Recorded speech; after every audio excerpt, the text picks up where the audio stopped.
to be afraid of something. For Democrats to even consider not participating in the select hearings on Benghazi, something that Dems could easily say happened 2 years ago on the other side of the globe that affected just 4 people, a hearing that would overshadow the ongoing Obamacare debacle that affects the health and pocketbook of literally millions of Americans today, tells me that the Democrats have something to hide. Now, the Democrats could, if there were indeed nothing to Benghazi, trumpet, "We told you there's nothing there." Hearings, in fact, would obscure the Democrats' biggest vulnerability in 2014, Obamacare, the issue that has brought Obama his lowest approval ratings.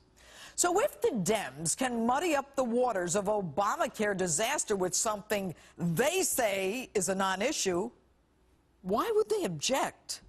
What do they have to lose? It's a win-win for them.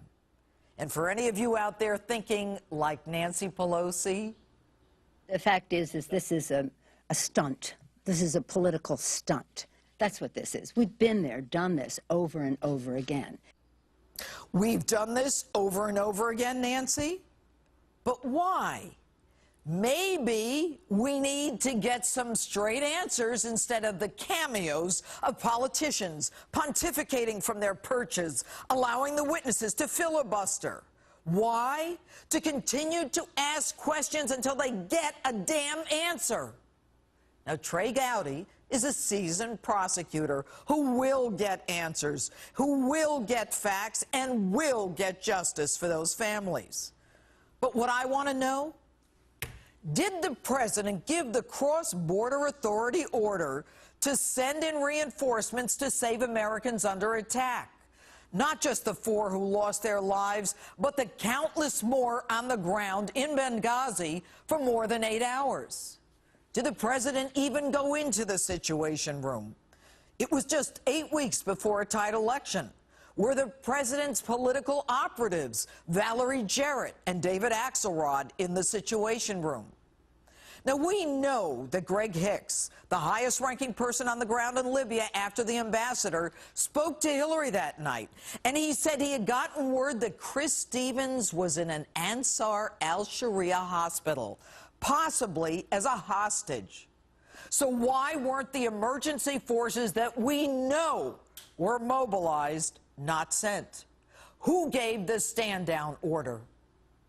Now, Libya was a U.S.-backed government since the ouster of Gaddafi.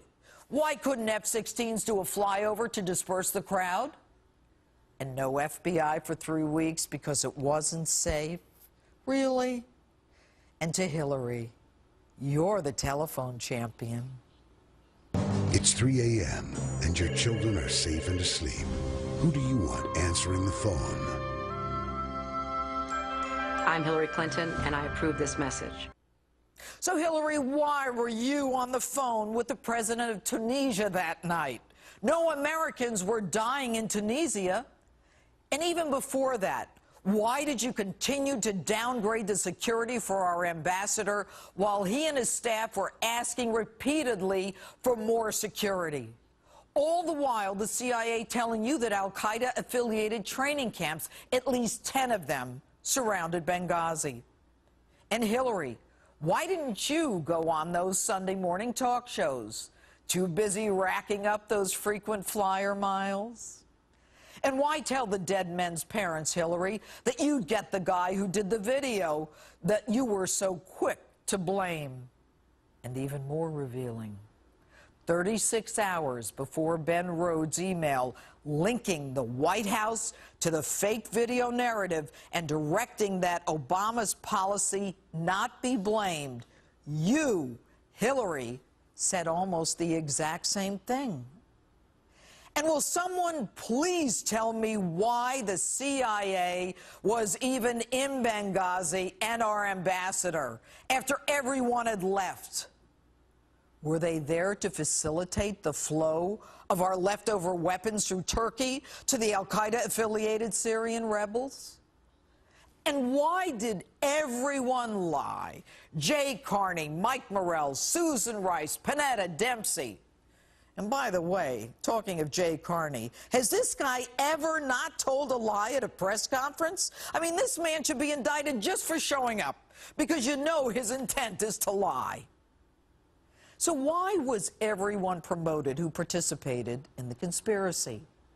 And no one fired or even demoted, other than, of course, Greg Hicks, the one eyewitness on the ground begging for help.